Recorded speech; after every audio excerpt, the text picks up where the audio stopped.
Hi, and welcome to another episode of the Simply Connected podcast. On this week's episode, we actually pull Ryan out from behind the camera and we get to have a really fun conversation with him all about his experience with video production and video editing, kind of where that love came from. We talk about his love of games, all games, video games, board games, anything like that. And we also dive into his experience with comedy and what his very first time doing stand-up was like. It's a fun episode. There's lots of laughs, and I can't wait for you to enjoy.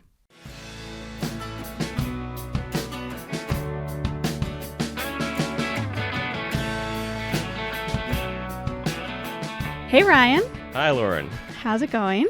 I'm doing great. Doing great. Awesome. Welcome to the Simply Connected podcast. I'm so excited to have you on this side of the camera this time. Yes, I'm happy to be here. Usually I'm sitting right over there. I know. It feels kind of strange to have your voice like fully in my ears this time. I agree. It's weird to look at you at this angle and talk to you. Awesome. Well, I'm excited to dive in with you today. And I think we are going to start with that dreaded question. And I feel like I start off every episode this way, but it's just such a fun groundbreaker, at least for me, to learn more about you and for our listeners as well. So I'm going to throw it at you and say, tell me about yourself. Yes, my name is Ryan Mullen. I am constantly thinking about games and comedy and just doing that all the time. I earn money by being a videographer and photographer, and I do podcasts like this on the side. And that's kind of a good gist, I'd say.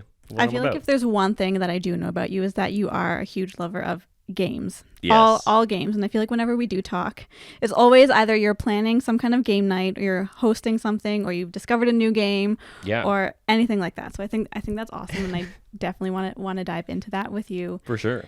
During this episode. But thank you for setting that foundation. Mm-hmm.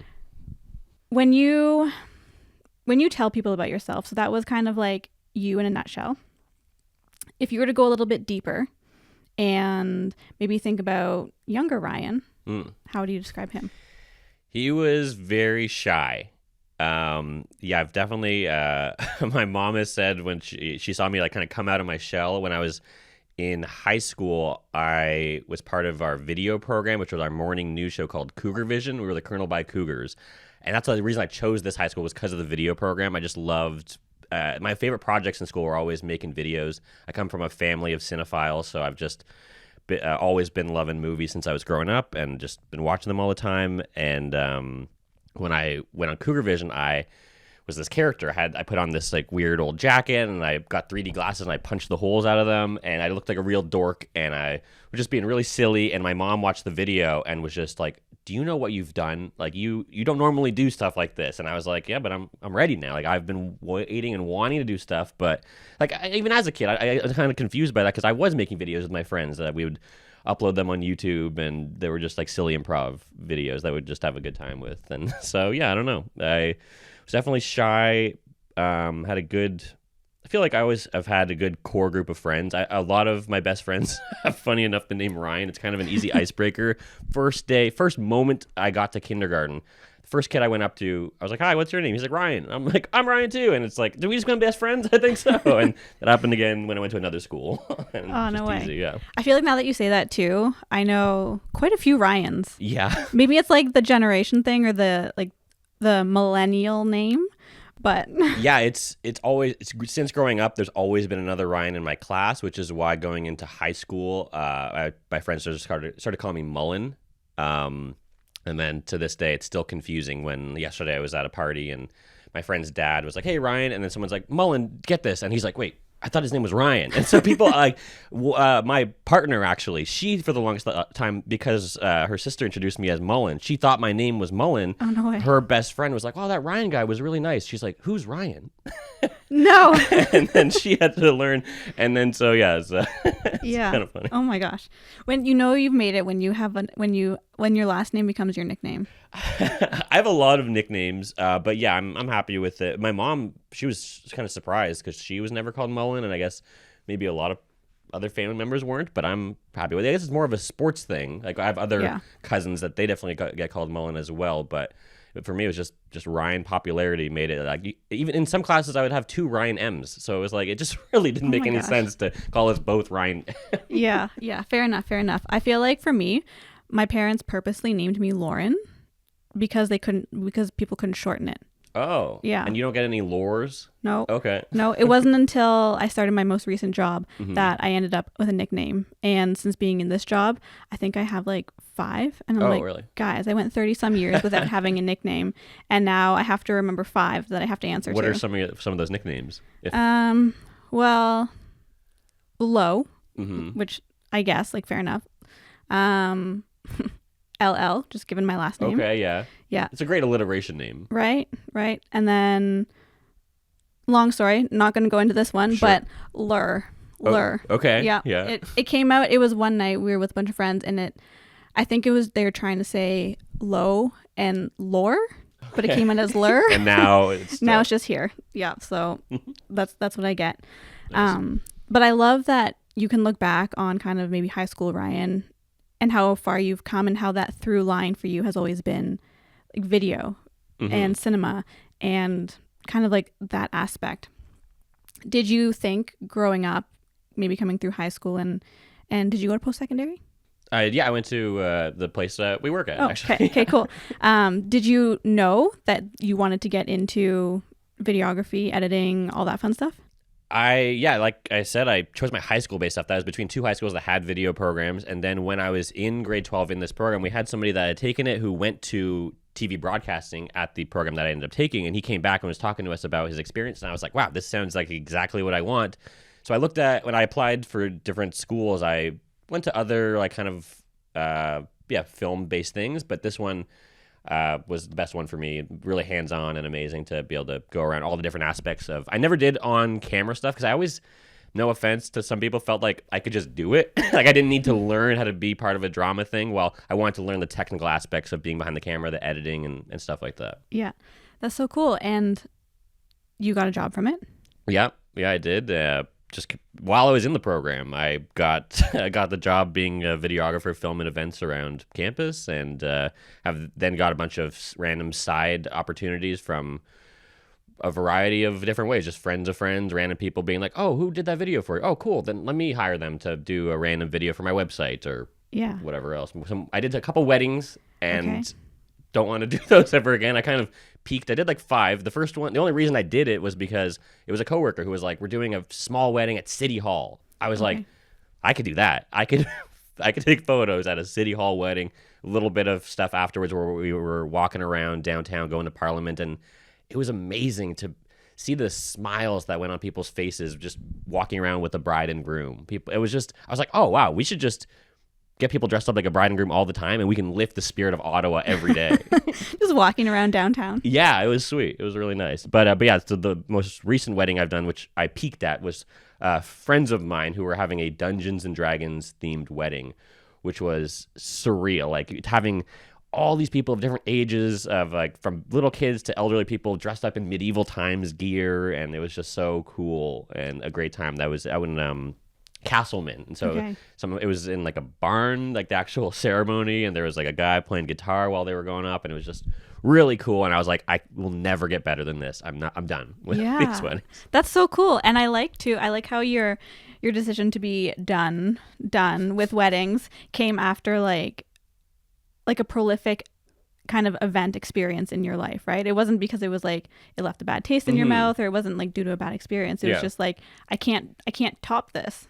Sometimes that's just the best way, just to go out high, like that George Costanza episode where after he makes a good joke, he's like, "All right, I'm out," and they just leave after that moment. Right. I feel like more people should take notes like that, right? Because I feel like so many like movies and TV shows come back to with sequels, and it's like you should have left it at the first one. I truly think that 4 or 5 seasons is the perfect amount for a show. Anytime you go more than that, with certain exceptions, I'm just like, you would have been a classic television show if you had just ended when you should have. Other people, they're like, we want more money. It's like, okay, I get it. I'd probably be doing the same. Right.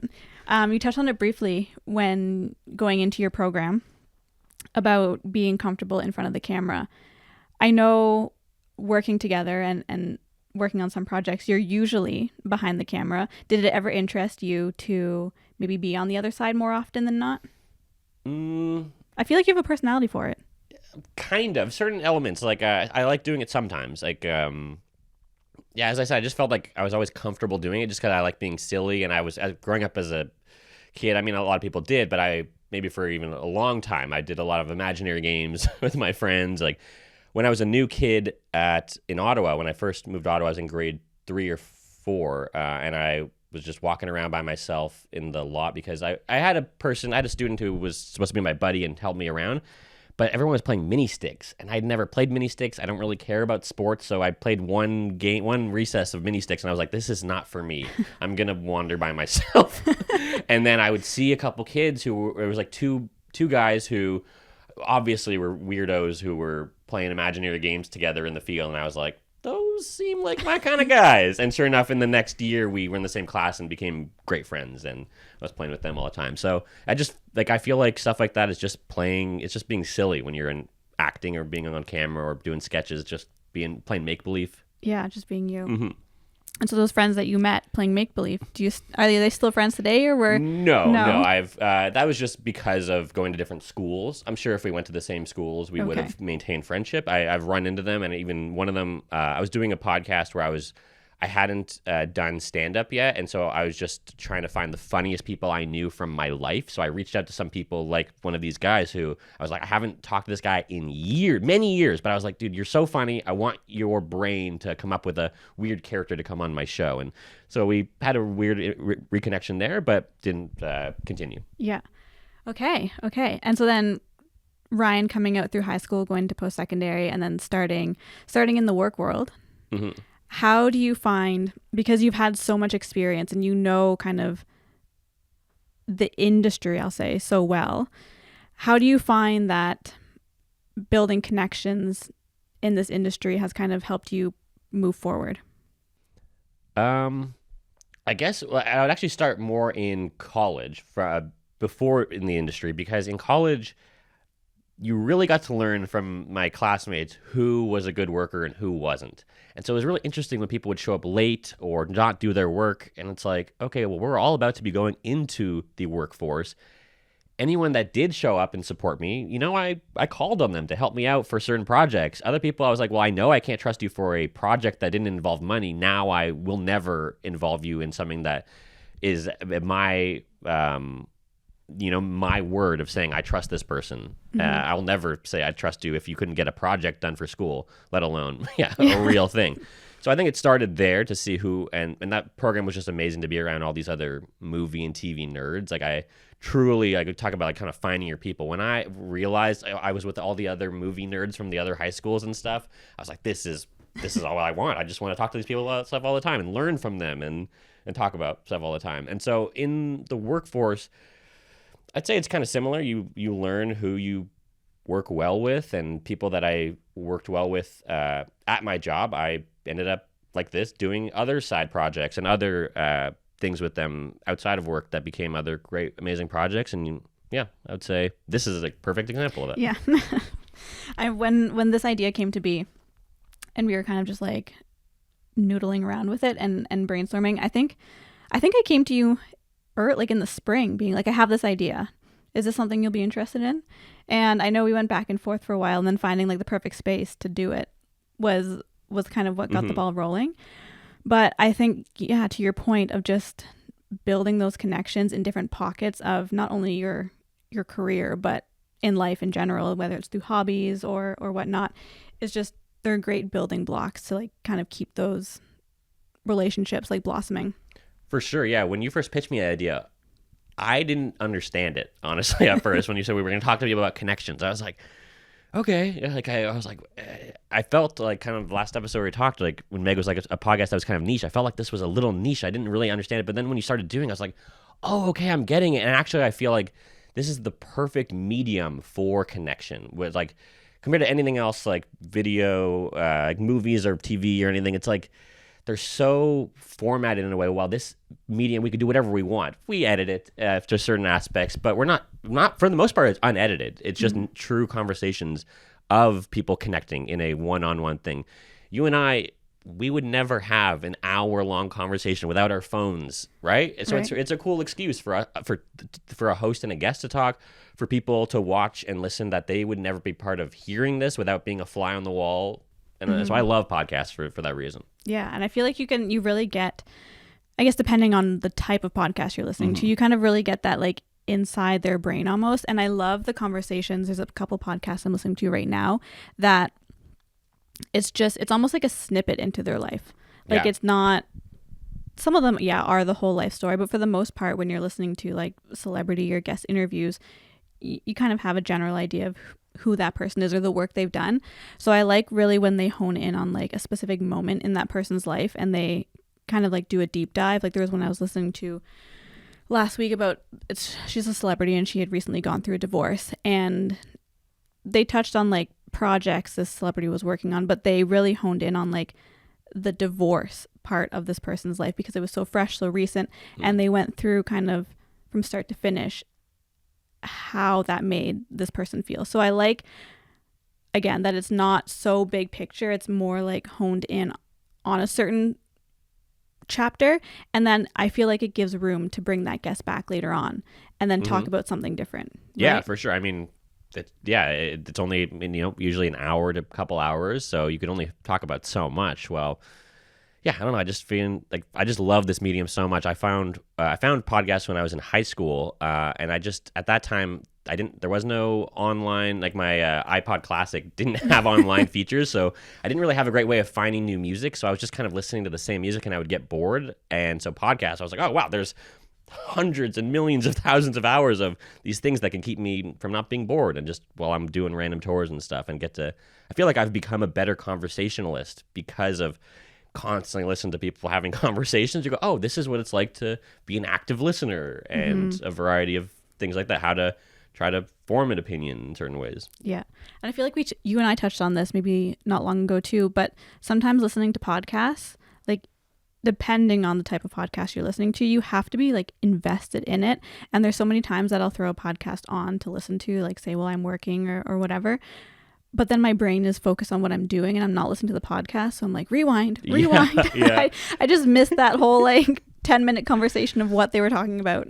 For sure. I don't understand. Some of my friends, while they're playing video games, and I used to do this, but I don't do it anymore. While they're playing video games, they'll have a movie on next to them and a show. And they're like, wow, I watched this thing. It was on next to you. You missed all the visual elements that in the background, in the foreground, everywhere. You missed so many things that I'm like, okay, you kind of did. You got the gist of it, but you really missed out on what the thing was. Like when I'm watching a show, I really try not to pick up my phone. I put my phone face down. That's mainly because of the glare of the screen, but it also helps me not look at my phone while I'm trying to enjoy myself watching somebody's art. Mm-hmm. Yeah, because like you said, otherwise you're missing out. And so when you're thinking about, I'm going to keep it on like your career aspect for a couple more minutes. Yeah. When you think about what led you to where you are in your career right now, the different avenues that you've gotten to take in this industry, and then knowing from perhaps a young age that video and film and television and all that was something you really loved, was there a person or maybe like a movie or a show that kind of sparked this interest in you, or was it kind of just naturally developed over time? I guess probably one of my biggest inspirations of a thing like that would be this internet production company called Rooster Teeth. They would make video game comedy videos and a variety of different projects. They were the first podcast that got me into podcasts, and just hearing like 5 best friends start a internet animated show and then make this whole company by themselves, just having fun as friends. I was like, that is the dream. I would love, and I say that to people, they're like, oh, working with your friends? But I'm like, but who else do you want to hang out with every day? Like, I really get along with some of my coworkers, and I consider some of them friends, but we didn't start as friends. We started as coworkers, and that turned into friendships or work friends. While, I don't know, the idea of me and my best friends making funny videos all the time and doing random cool projects, like passion projects, and getting paid for that, I was like, the idea would be awesome. So I haven't done that. I've done versions of it, and yeah, I think they were a huge inspiration, and still to this day, elements of those people from those companies do projects that I'm still listening to all the time and love hearing about. Yeah. And was there, as you move forward in your career, because I know you've talked about it, but you've dabbled in different areas of video and editing and all that stuff. Has there been someone that's helped mentor you through this, or has it been kind of, again, like self-taught, self-learned, or? It's been a whole bunch of people and elements. I would say my program was kind of weird where some of our teachers didn't necessarily teach us a lot. They taught us certain things and certain aspects, but truly working on the projects with other classmates, they would teach me their little tricks of editing, little things that I use every day now because this one person taught me this one little trick. So my friend of the show, Sophia Boris, I consider her one of my kind of just work mentors. Wasn't necessarily video, but she helped me just as a professional person. I felt like she helped me there. She doesn't have a video specialty, but she was always the one helping me form a good video. Yeah. It's from her point of view, and I agreed with it for the most part. We would go back and forth with many edits, but they would usually turn out great. Yeah, and she's great. We've had her on here, so. Yeah. And so, what keeps you inspired to kind of keep growing and keep honing in on this craft? Other people's creative projects, definitely. When I watch a project that I think is so amazing, I can sometimes not even finish it. I'll pause it and go, I need to make something right now. When I was living with one of my old best friends in my early 20s, he's an animator, and I would be on the couch playing video games or watching shows for hours and hours like I can do, and then he would be animating and doing these really creative projects, and then I would like see him do that and go, that he would inspire me to be more creative. So I think just other people's amazing passion projects and seeing what they can come up with really motivate me to do my own cool stuff. Mm-hmm. And I know you have a podcast of your own. Yep. When you look ahead, do you have any kind of dreams or goals of what you want to do? I have a bunch of ideas. It's called Odd Spots with me, Ryan Mullen.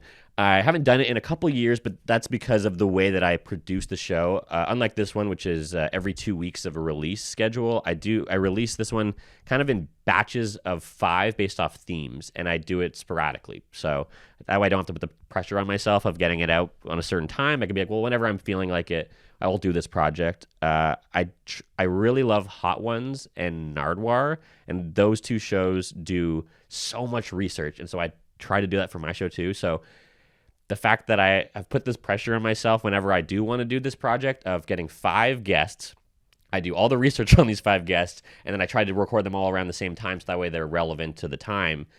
It's a lot of work that I put into it. I currently have a bunch of research for a variety of guests that maybe I'll never even do an episode with them, but I put the time in, and I'm ready for certain people, but I just don't have a full batch of 5 ready or the timing.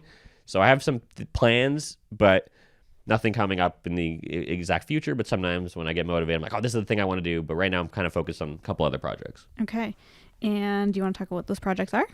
Sure. Are they your projects or side hustles? A combination. Okay. This is one of them. I mean, this podcast. This one keeps you busy. This one is pretty great for having good couple hours of work every couple weeks of getting these podcasts up, and it's a lot of fun. I just this weekend did my first Taskmaster party, which I've told you a little bit about. It's based on the show Taskmaster, which is it's a panel show where 5 comedians go on and perform a bunch of tasks, and then Greg Davies, the Taskmaster, judges them and gives them a variety of points.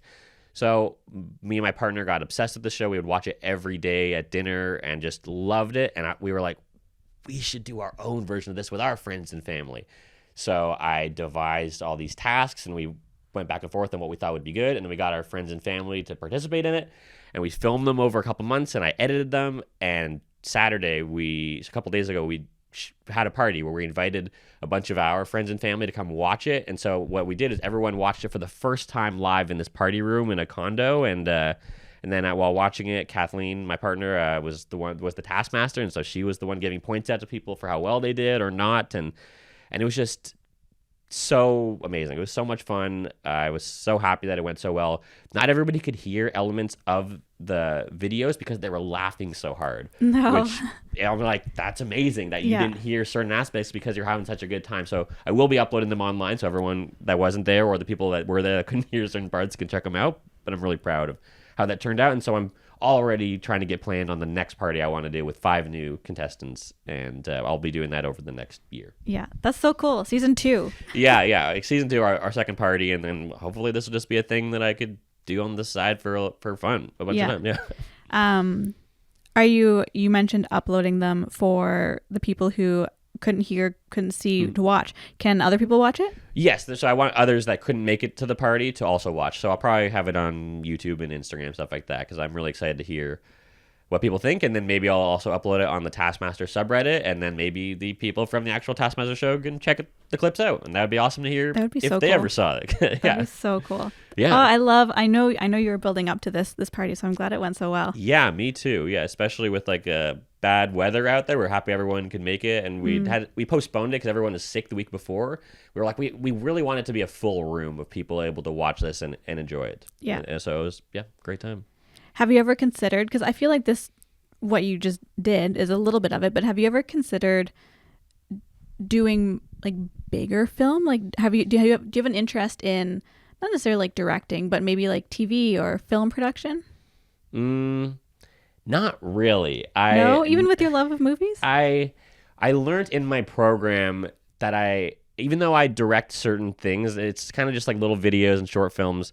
Whenever, I don't love bossing people around, and a director truly is in charge of everything. Everyone's coming to them to tell them, should I do this? How do you like this? What's that? And I don't like that very much. I kind of like certain times, not always, being told, hey, do this. Hey, what do you think of this? Like, I don't always like to be the person in charge. Sometimes I can handle it and I like it, but on a big project like that, no, maybe a short film. I've written a couple sketches, so I think maybe shorter format is good, and if those ever turn out to be something, then maybe I'll do something bigger. I've tried writing scripts. I've written a couple, but my problem with certain projects like that, like when I'm also making like trying to make D&D campaigns or different things like that, I make them too big. They become too big, and then I get overwhelmed, and I never make the thing because my plan is too big. I really have learned to try to make it just smaller, make it manageable, and then that is how you actually sometimes do a thing. Mm-hmm. Mm-hmm. And so then if you scale it back, so maybe not so big picture, maybe not like Hollywood directing. No, yeah. I love that you script write and that you're dabbling in all these areas. How do you find that something like this, whether it's podcasting or film, how do you find that it brings people together? It so many ways. I think the people making it get a huge thing out of it. I think an audience is such an interesting thing when I finally realized what an audience is. Like when you look at a movie theater or any audience, those people that are there consuming whatever the thing is at the same time will never be that exact same audience again. They will never be the before or after, because it's like hundreds of thousands of people that don't know each other, but you're all laughing together, crying together, being scared together, cheering at their sports team or whatever you love so much and bonding over that.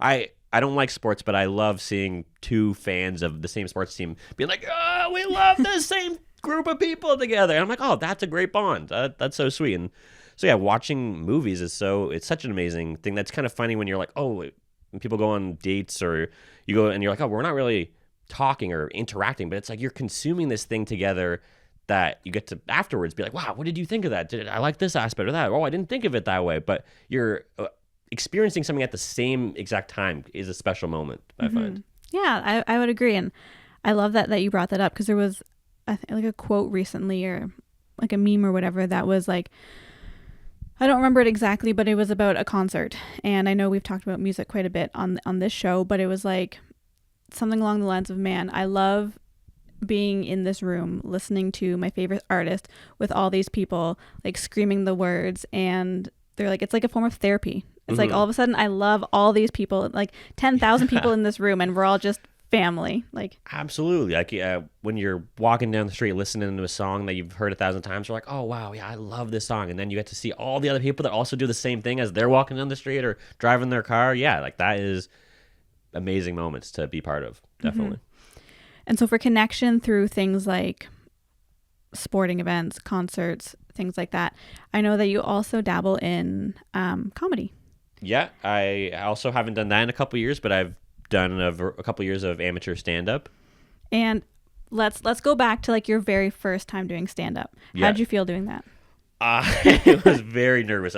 Some people do the exact opposite of me, where they tell all their friends about it and they want them to be there to support them. I didn't tell anybody. People were trying to find out. My friend, who actually is a huge comedy fan, called me that night as I was walking to Yuck Yucks.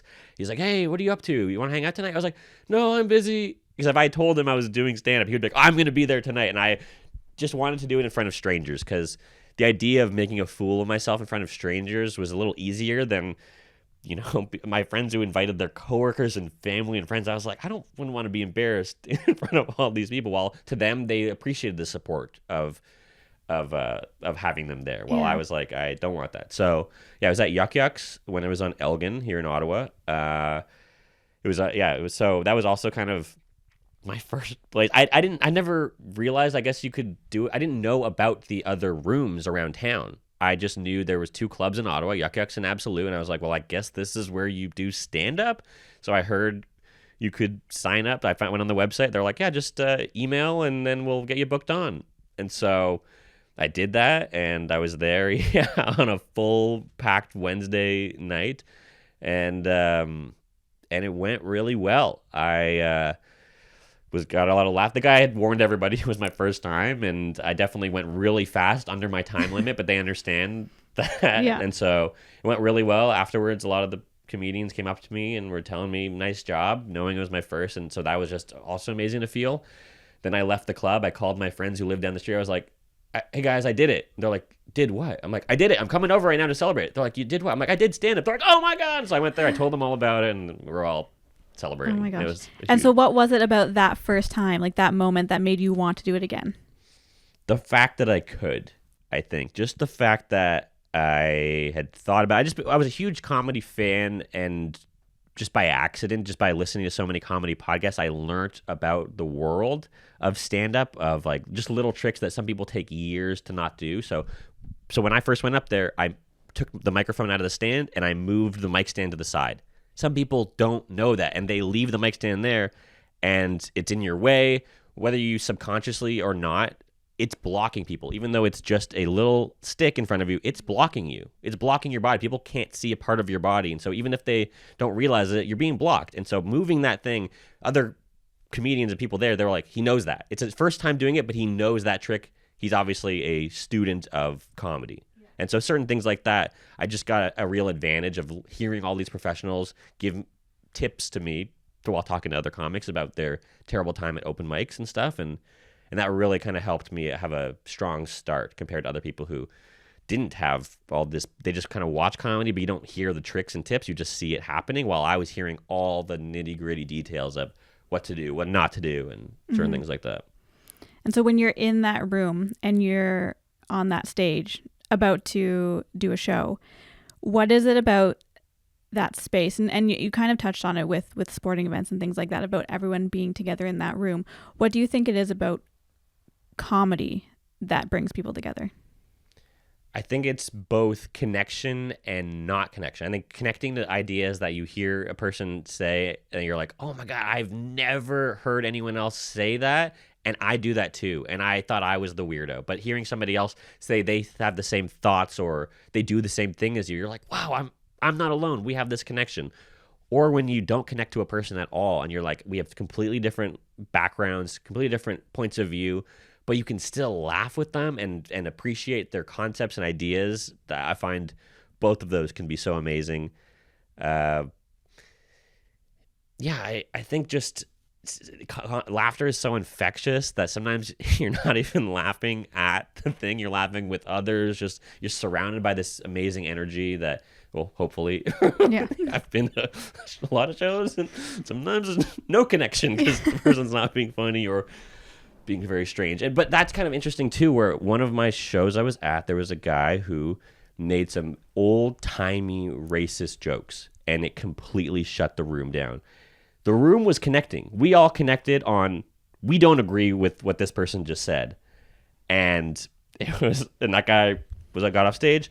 Afterwards, local comic Caesar goes up and he just destroys by going, wow, this is the most uncomfortable group of white people have been around in a while. And everyone's like, thank you for commenting on how we're feeling. And he just was able to be like, oh, can we all agree? Like, what just happened? Like, that was insane. And then I went up after Caesar and I was like, so, because I would not have been able to do that. I just kind of go right into my thing, while he is way better at doing crowd work and talking about what's going on, how people are feeling. I just kind of do my bits and don't really like interacting as much with the audience unless it's my prepared way. Okay.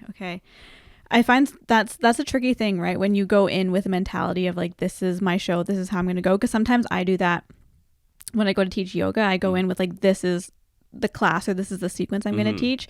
But then as you do it more, you learn to read the room, right? And then you kind of adapt as you go. And I feel like comedy is probably the same way, right? Like, yes, you have a set idea of what it is that you want to perform or say or do, but also that kind of needs to ebb and flow with the energy of the space. Kind of, but certain people, one of my favorite local comics, Emmett, does one-liners. He doesn't interact with the audience at all, so it doesn't matter what's happening in the room. He's going to do his one-liners. Okay. And he could do 50 of them in 5 minutes. And it's amazing to see, but he's doing his own thing. And then I'm fine. I'm not like that at all. I do a couple one-liners, but I'm in the same way of I'm rarely interacting with the audience, but sometimes you just have to. Like, I've had a couple people shout out, "I'm your dad," and I have to interact with that person because they just said they're my dad, and I'm like, okay, well, let's deal with this. And because I can't ignore them, I've actually one of those people was from a group of police, and it's like, oh, this is what you guys are up to when you're hanging out. Just you feel like you guys have a lot of power, and so you could just talk in a comedy show whenever you want. Cool. Yeah. I was listening to a podcast not long ago, and they interview guests as well, but they're a father-son duo. They're comedians. Mm-hmm. And there was one guy, I guess the dad, was about, like, he took the stage and whatnot.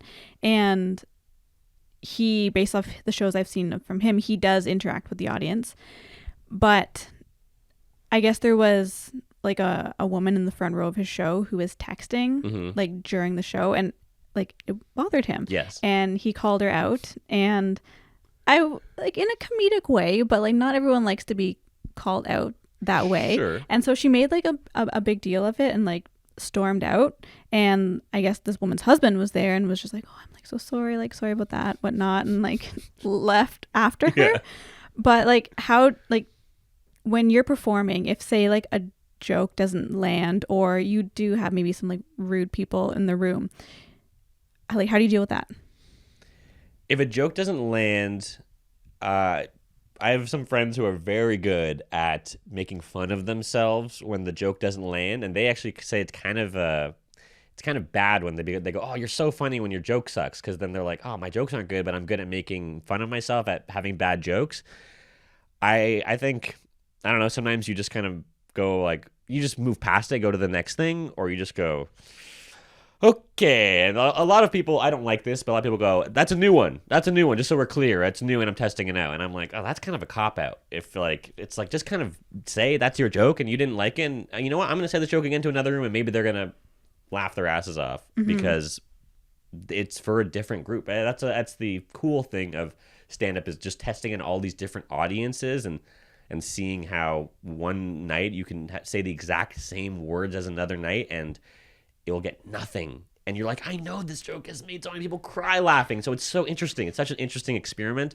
As for somebody in the front row on their phone, sometimes I really find I might just ignore them. Other times, if I'm in a bad mood, who knows what I do? Maybe I just stop talking and I just stare at them, and I go, you go up at them and you just go, what are you doing? Like, why are you in the front row of a comedy show on your phone? Like, it's pretty rude to do that. Like, for this lady to be upset, it's like, when the lights are on, you can only really see the first couple rows. So if one of the few people that you are basing how your set's going is not enjoying it, obviously, right, because they don't care and they're being distracting to you, then you got to kind of just stop that. My mom is not the biggest comedy fan. She doesn't understand it necessarily. She usually finds there's a butt of the joke, and so it's kind of mean. But one of her cousins had a birthday and wanted to go to a comedy club. I think it was the Comedy Nest in Montreal. And my mom was there with her arms crossed in the back. And arms crossed, it's a negative look. Looks like you're not enjoying yourself. And the comedian called her out. She's like, she doesn't want to be here. And I'm like, oh, I wish I was there to see that. Yeah. I'm not gonna lie, I kind of love those moments because I've been to a couple, and thankfully, like, I've never been the one who's been picked on, but I've been with people who have been, and I'm just like sweating for them, and I'm like, but it's kind of funny, like you kind of have to laugh. Yeah, it's so much fun. And so when you think about your experience with comedy and the journey you've had on it, I know it's such a specific, like, niche area, right? Like, everyone has to find their own vibe, like how they want to do a show. Is there a comedian that you kind of look up to, or that you take notes from, anything like that? There's so many comedians that I'm inspired by. At the moment, my biggest thing is just kind of my favorite podcast is Comedy Bang Bang, and so those aren't stand-ups, they're improvisers, and but I just really connect with some of their so Scott Aukerman is the creator of Comedy Bang Bang, and I'll hear something, and then in my head I think exactly what I want to respond with, and then he says it as well. So when I have someone like that where I'm like, oh, like, we are very similar in our sensibilities, and I have been very influenced by certain people like him, that maybe it's not that we're similar, I'm just taking their sense of humor because I've been listening to their show for a decade. That it's like, is this mine or is this yours? And we each have our own different versions of it. And so there's other comedians I can't really think off the top of my head that I'm specifically inspired by, but just kind of goofiness, absurdity. Sometimes I have not really serious subjects, just kind of just silliness, and wordplay is my favorite. So Anthony Jeselnik does very dark wordplay, and I really appreciate that. While he's like a sweetheart, apparently, even though he's making these jokes about how he loves, one of his favorite hobbies is dropping babies. I watched this special with my mom, who is a social worker. It loves and cares about children, but to hear her laugh at that joke, I was like, you're not leaving the room. She understood. It was so absurd. He doesn't love dropping babies. Nobody does. That's insane. Wordplay like that is kind of my favorite, not as much social commentary kind of stuff. Okay.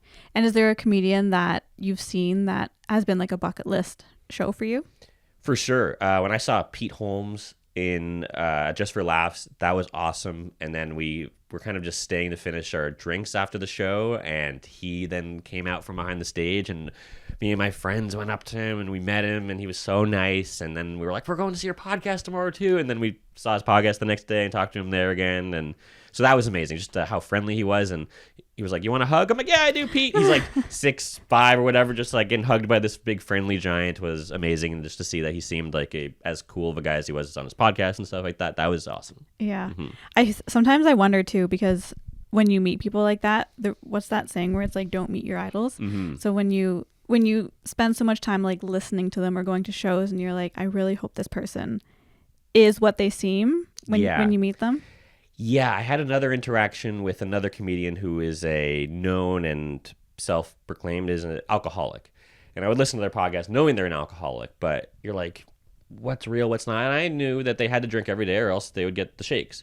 And I saw them when they came to Ottawa, and I met them, and they were very drunk. And I was like, oh, I don't really like you, actually. You're actually a real jerk. Yeah. And I stopped listening to their stuff after meeting them. Yeah. See, I feel like that's the persona, right? Like you. But it was the real thing. I was like, oh, you are being genuine. Yeah. In a bad way. in a not so great way. Yeah. Oh, that's too bad. But okay, let's switch gears into one more thing I want to talk to you about, because I know you are a huge lover of games. And let's again take it back to young Ryan. Did you always love games? Yes. I've always loved games. I was always playing video games with, like, my grandmother was actually surprisingly really loved games. So we would play like these games on the internet together, like pinball or different arcade games. I would play a variety of video games with my uncles and aunts and cousins. Just yeah, I've always just so been as an only child. I for the longest time also had so many board games, but it was like the game of life or a variety of things that you need more people to play with. And my mom, having kind of raised so many different children, kind of got sick of playing games that she was kind of tired of playing all these games. I would play these games by myself. I would set up a character, me, and then all the like 4 different characters playing the game, and I would okay, this is this person's turn. Oh, this is this person's turn. Oh, this is this person's turn. And play a full game of Risk or Life or whatever by myself, being like, all right. So, and I was just kind of learning the game, but wanting someone else to play with. Yeah. And what do you think it was about games that was so attractive to you? Maybe the puzzle aspects. I like puzzles a lot. So kind of figuring out how to do something in the most efficient way. The aspects of just kind of the creativity that a game could be so many different things. Like, it's funny when I describe certain games to people and you're like, oh, that sounds really boring. It's like the concept does sound really boring. Like, there's this one video game called Papers, Please, where you're border security and you have to check people's information and double check that it's the right date, that they're the right picture, that they don't have contraband on them. And so it sounds really lame, but you're like, it's actually really fun. Oh my God. So some things like that are silly that you're like, wow, it's actually it feels good to be a chef in Overcooked, where you and your friends are all cooking in this crazy kitchen environment. You're One like, of my best friends has just discovered that game. It's so much fun. She used to play Donkey Kong with one of her good friends, and like that's what they would always play. And then they beat the game, so they moved to this Overcooked thing. And she was telling me about it, and she's like, I was yelling at so and so to like give me a salad or whatever, and she's like, she threw the salad, but it hit me in the head. And I was like, what are you playing? It's so much fun, the chaos. So I would play that with my buddy, who was an actual person from the restaurant industry. But when we would play that video game, I was head chef. He would ask me what's up on order, and he would get it done, even though he's in real life a server and all these other things. It was a really funny dynamic. Oh my gosh. So there's just so many different types of things that are so creative and fun. One quote I find really interesting that my mom said about games is, the point of games isn't to win. The point of games is to be invited back to play with other people. So fully connection with others. Like, you shouldn't be a sore loser or winner. You should be like, wow, that was a good time. I won or I didn't win. Good game, everybody. Excited to play next one. Yeah. Oh, that one's hot. Oh, I mean, I appreciate the quote, but for someone like me, I say this, but then when I play, like, I'm very competitive. Mm-hmm. And so, like, the last thing I'll choose to do is play a board game or a video game or anything like that. Like, if my friend whips out like Skip-Bo, I'm like, oh, really? This is what we're doing? But then I start playing and I'm like so in it to win that like I'm not a sore. If I lose or whatever, but I get so like heated in the moment that I'm like, maybe I do like games. I think you need to find better games than Skip-Bo. No offense. So I played that as a kid, so I don't really remember. One of my, like, the same friend who's playing that Overcooked game, she loves Skip-Bo. Okay. Like has Skip-Bo tournaments. Oh, wow. And I can get through like 2 games and I'm like, we're done. Okay. We're done. But like, to credit games, like, they are fun on a rainy day or at a cottage or whatever. But I just, games, I don't know. I also like the fact that everything or a lot of the things that you do or that you dabble in, whether comedy, work, games, they're all really big forms of connection. They are. Yeah. And when you look at all those areas of your life that you dabble in, how has connection kind of manifested through those areas in your life? Like, do you have the same group of friends that you play games with that you'll go to a comedy show with, or are they like different pockets of friends? Yeah, I was thinking about this, and I get so intrigued when I hear so many adults say it's hard to make friends as an adult. And people say I'm bragging, but it's just a fact. I have a lot of friends, and it's because of games. A lot of it, truly a lot of my friends, when people ask me, how do you know that person?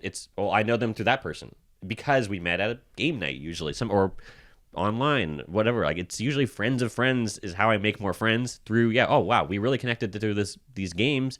Hey, you want to come to my next game thing? Because we got along at this other game night, or vice versa. And so I have definitely a variety of pockets, but for sure, all my friends because most of my friends are ones I'm playing games with, so I'm going to go to comedy shows with them as well.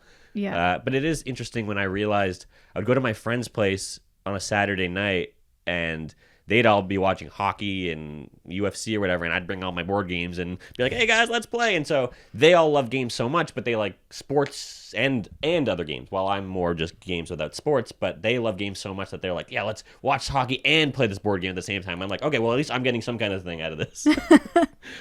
Are you the type of person? I saw a TikTok, and it was like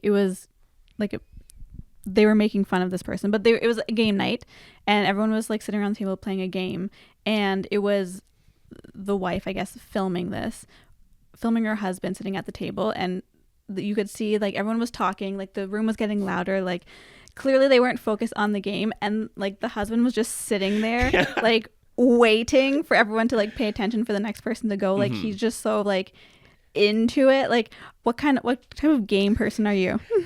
I definitely connect with that a bit. Like yesterday when we were playing darts, and I was like, okay, well, who's up next? Like, why are you not paying attention? Because like, even though while I'm also waiting for my turn of darts, I'm like standing around talking to the person, recognizing when I'm up next. While the person after me, I kept having to go find them to be like, hey, you're up. Why are you having a conversation all the way over here when we're in the middle of a game?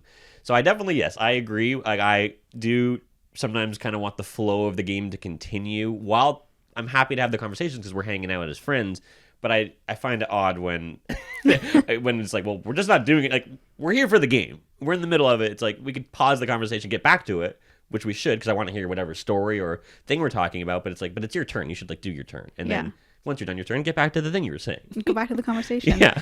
I feel like you also said something similar too when you're watching movies. Like if like a side conversation starts, you're the one to like pause the movie and to be like, yeah, okay, let's have this conversation and then go back to the movie. Yeah. The other night I was watching What We Do in the Shadows with my partner, and as soon as either of us are talking, I pause it. And we had an hour-long conversation in the middle of this episode. It's only a 20-minute episode.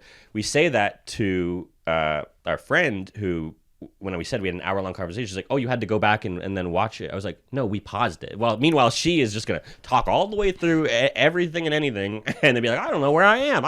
Let's just stop watching it because I'm lost. Or like, we were watching a show, and they're like, wow, when did that house get set on fire? I'm like, the exciting thing was watching the house get set on fire. You guys didn't even see that scene because we're too busy talking about something. But again, that was my fault for playing this show while they were not in the right mindset to watch a show. They wanted to be talking. So yeah.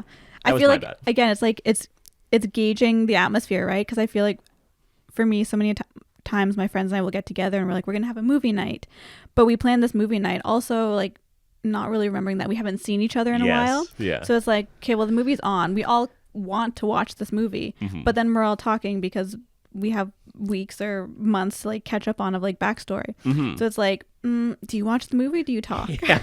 And then do you want to be pausing every 5 minutes? No, exactly. So that's why it's like sometimes you got to just watch bad things as a group and be like, it doesn't matter if we miss any of this because ultimately it doesn't matter. And we watch the odd moments here, there, and then laugh about anything else. But trying to show something good to somebody and then they are on their phone and talking in the middle of the scene, you're like, this is the best moment. But you don't want to say it because if you go, watch this, then they know that they should be watching for this best moments. You kind of want them to just experience it on their own. Yeah. That I find that so hard too when I get excited about like a song or a video or a movie or whatever, and I'm just like, yeah, like watch. And then they're like, they don't have the same reaction, and I'm like, that's a literal like gut punch, and I'm like, why don't you like this? Yeah, it's such a funny thing of trying to show people something because trying to show people things is such a great thing. It's so fun to get somebody else into the thing. They're like, oh, you got me into that. You're like, I'm a hero. Nothing hits better when you do show them something and then they in turn like start to love it. Yeah. And like it becomes their favorite movie or their favorite artist or whatever. I love things like that. And I'm like, okay, great, we can bond now. Yeah, exactly. Yeah, it's a great form of connection. Okay.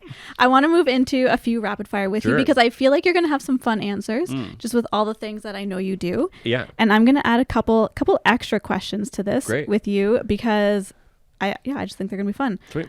Favorite game. Let's go. I want two. Favorite like board game-ish and then favorite video game. Okay. Video game would have to be the one that I've been playing for so long and I have the most hours in, which is Dead by Daylight. It is a asymmetrical horror game, which means it's one killer against 4 survivors. So I play both sides. So when I'm playing with my friends, we all play survivor. So we're survivors from like Steve from Stranger Things or Bill from Left 4 Dead, or all these different characters from video games, from movies, from TVs, Ash from Evil Dead, all these different characters in this medley of interacting and being Leon from Resident Evil, all these different fun characters we've played from everything as surviving against killers like Bubba from Texas Chainsaw Massacre, or the Ghostface from Scream, or Freddy Krueger, all these amazing killers that are chasing you, and we're all trying to survive, and we're doing generators while we try to open up the gates to escape and live. While sometimes when I'm by myself, I play as the killer, and then I'm trying to kill all these different people in a variety of fun ways. Jeez. Okay, wait, before you answer the other question, Yeah. how do you find these games? Like, are there recommendations, or do you just stumble across them? Being a big fan of games, for a lot of the content I've watched online is people playing games. That's a big thing right now, is Let's Plays, watching entertainers, comedians play video games or play board games on YouTube. Okay. So as a teen, I would really watch a lot of these. And so I was watching that group, that production company that inspired me, Rooster Teeth. They would all play all these games and they weren't good at them. They weren't good, they were funny. So I learned of this game watching them play. I've since gone back to rewatch those videos as a pro in the game now, and I'm like, oh, they still don't know what they're doing. They suck. But that's what got me into this world. Like, oh, wow, this looks like a lot of fun.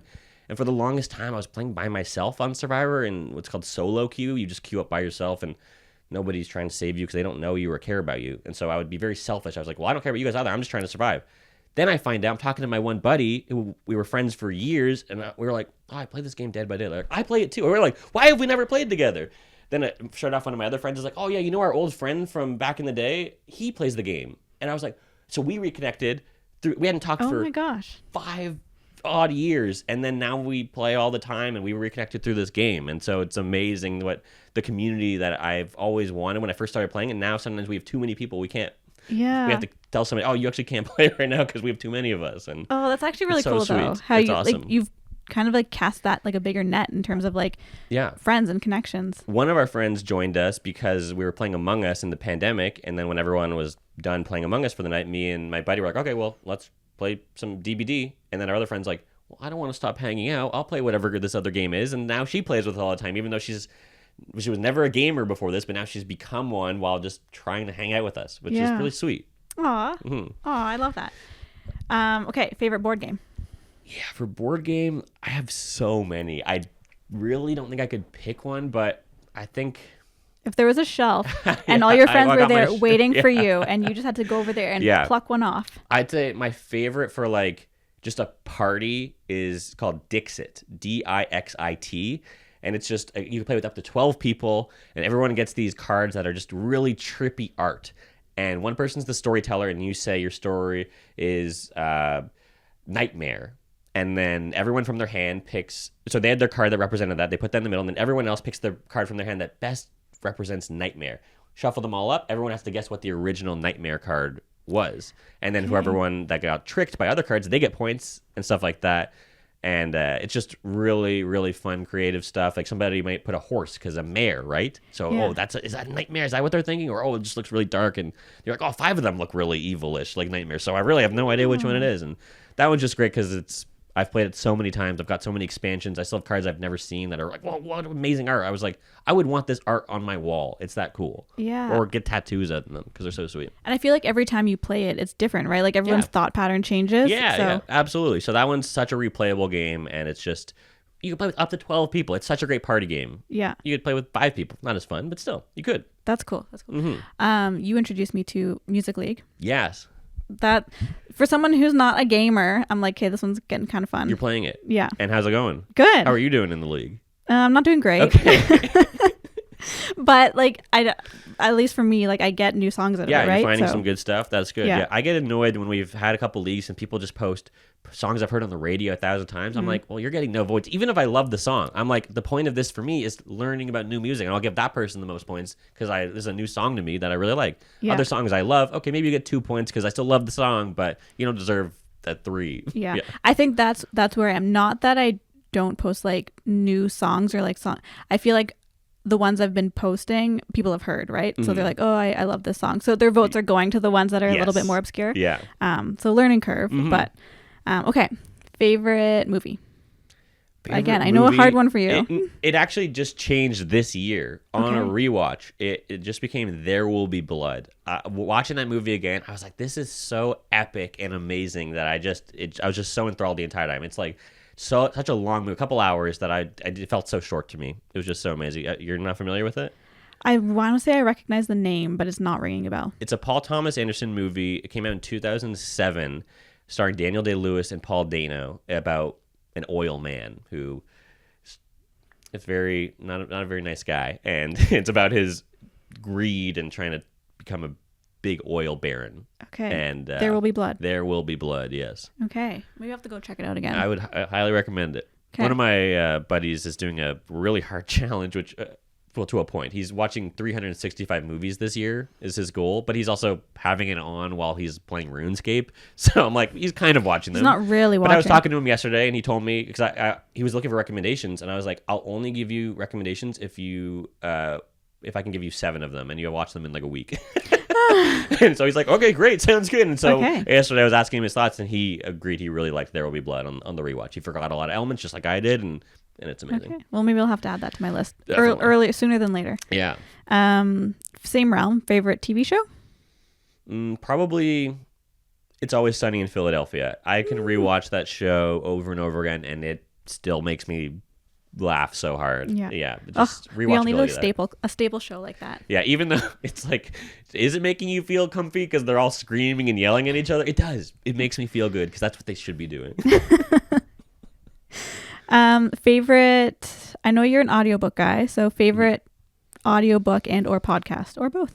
Oh, podcast is the one I mentioned before. Comedy Bang Bang is it's just made for me. It's hilarious. It's just characters coming on being totally ridiculous, totally absurd. I'm not learning. I learned some things. I learned some things the odd time when real people are on talking about the stuff they're promoting or whatever, but it's just hilarious nonsense. New episodes come out every Monday. I'm going to be listening to it probably today or tomorrow, the new episode. Oh my God. So that one. For audiobook, I don't have a favorite audiobook, I don't think specifically, but favorite book would be, Stephen King's my favorite author, so The Stand was my favorite, and that's what I've been saying. I'm not sure if it still is, but that's definitely up there. The Stand, yeah. Okay, The Stand. Mm-hmm. Favorite food? Yeah, I got this one. That's a schnitzel. I love a schnitzel. No way. No way. What is it about?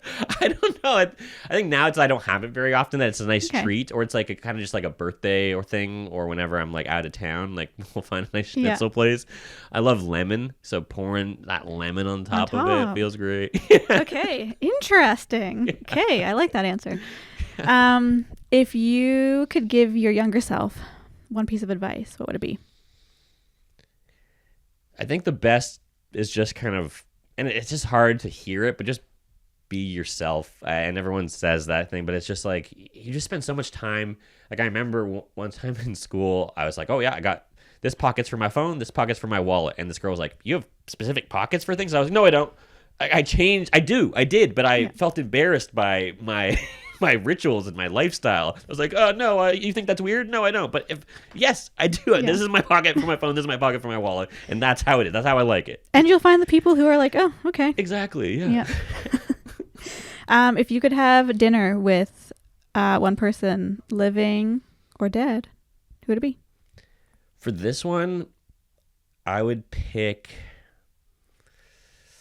Probably, I'm very curious of my family and what they were like. So I might pick my great-grandfather. I think I'd be very curious to see what this person was like. Yeah. And how they are the reason that the rest of my family is formed, our sensibilities and stuff. So I'd be really interested to see what this person was like. Because I know my grandfather to a point, but I'll find out with him. I'd want to know his dad and to see what he was about. I mean, I feel like lineage, there could be so much that goes, you can trace back, right? So it'd be something cool to see. I'd be curious to see how funny he was and what his sensibilities were and his values and morals, yeah. Yeah.